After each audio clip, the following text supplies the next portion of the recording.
Alrighty, Darren, you're going to hear following Game 5 of the 2023 NCAA Championships here in Cedar Rapids, Iowa, joined by the winning Cougars of Misericordia University. From left to right, we've got head coach Pete Egbert, Brendan Gray, Derek Vosberg, and Garrett McElhenney. So, Coach, just an opening statement on how you saw the game play out.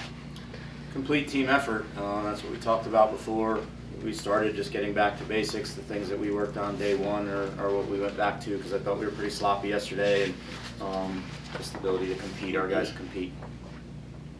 D3 baseball, we ready to rock with some questions? Coach, talk about, you got behind early, and just talk about playing from behind. Yeah, we don't like to play from behind.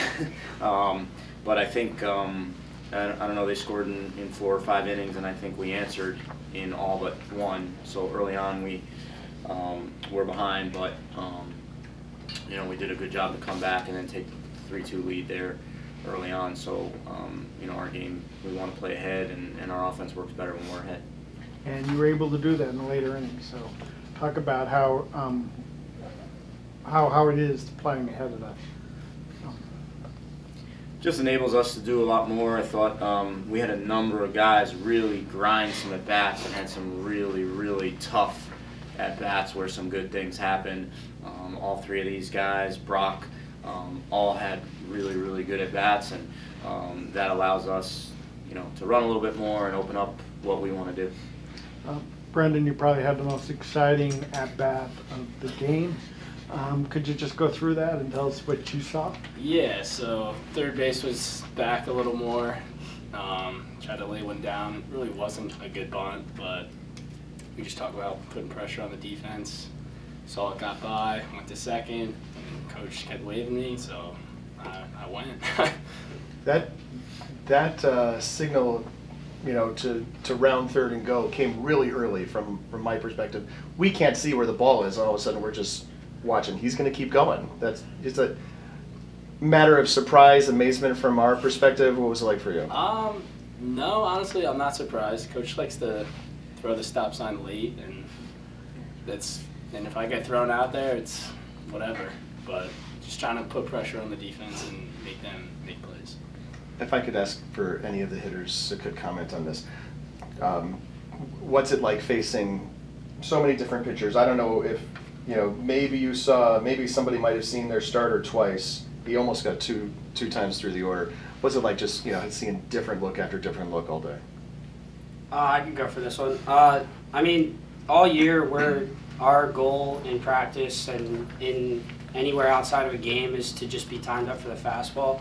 And that's been our offensive approach ever since this program was started. And so basically, no matter who comes in to pitch, no matter what kind of arm we see, lefty, righty, the goal is to be timed up for the fastball, whether it's hard velo, slow velo, whatever it is. That's always been the goal. So when you're timed up for the fastball, you can have those competitive at-bats no matter who you're seeing. You didn't swing the bat so much today. Tell us a little bit about that. Yeah, I mean, my goal is to get on base. So any way I can get on base, that's my job. So when I can do my job the right way, I think our team has a pretty good chance of winning. And whether it's getting hit by a pitch 3 times in one game or getting 3 hits or 3 walks, whatever it is, I'm on base 3 times. So that's all that matters for the team.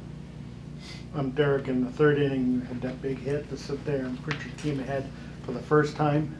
Just sort of talk about your approach at the plate. So I kind of started off. So I saw him the first time around. I was comfortable with what I was seeing. And I thought to myself, I'm not going to get beat, and I ended up not getting beat. But I was just lucky enough that those guys were on in front of me and were able to steal the base in front of me, so it mattered. And sort of the same question about facing different pitchers, because you're able to sit there and get singles and hits off of a number of them. What's it like having to face different pitchers? It really doesn't make a difference for us because we do try to get timed up for the fastball. As long as we stay timed, we'll be fine. Coach, obviously you used a few more pitchers today. What are you guys set up for going into tomorrow then? We'll be all right. We have a few of our starters left. I think our bullpen is pretty fresh.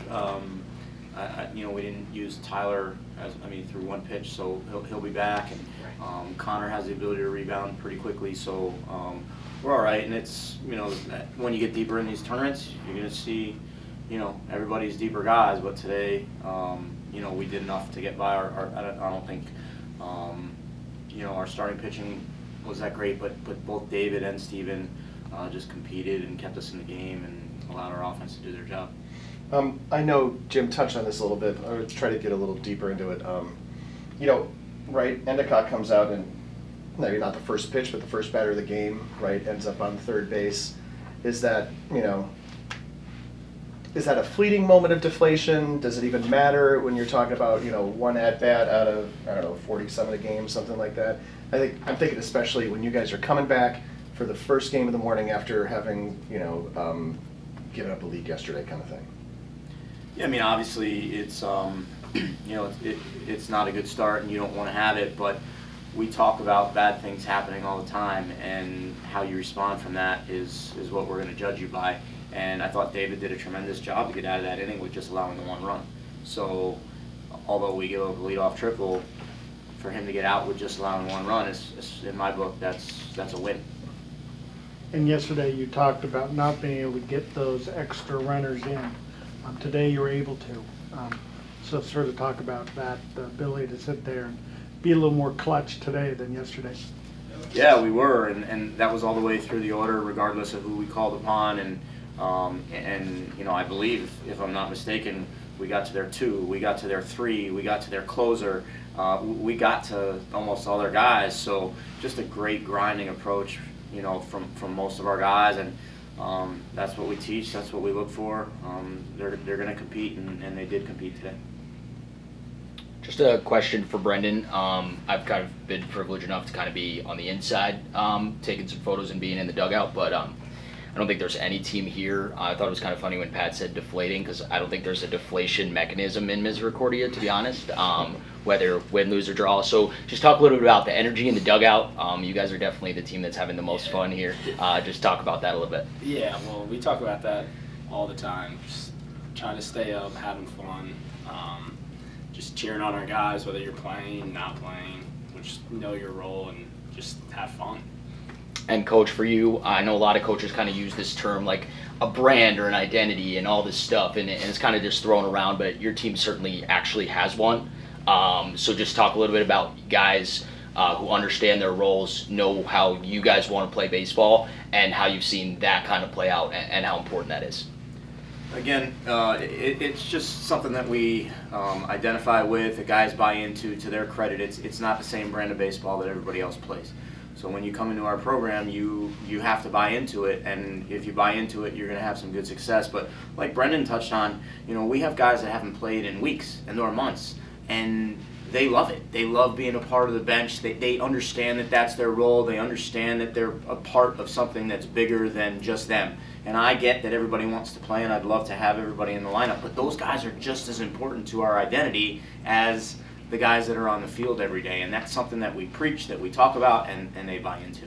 And Garrett kind of being a leader at the top of the lineup, just expand a little bit more on what Coach talked about, and I was actually in there for the moment. I think Murph got put in the last inning, and you guys would have thought that you guys won the national championship right then and there. So just talk about that energy around the team, the supportive atmosphere, and what that does for you guys on a daily basis. Yeah, so to start with Murph, he's our guy. Obviously, Brock is our starting catcher and has been for the past 2 years, but Murph's a leader on this team, and he has been for the past 4 years. And when we get to see him go in like that and how he rides for the guys like everyone else does, it's just a cool moment. And we know he's having fun, so in turn we all have fun.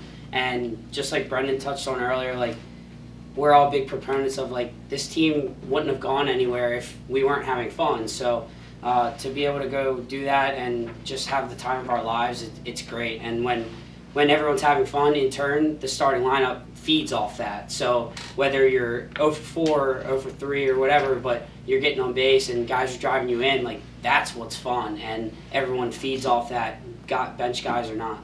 And Derek, could you add a little bit to that? I also noticed when Bunn went in as the pinch runner, he also got a standing ovation, and you guys were really enjoying that when he stole second base and was out there, again, contributing. A guy that I've seen with the clipboard, doing whatever you need him to do.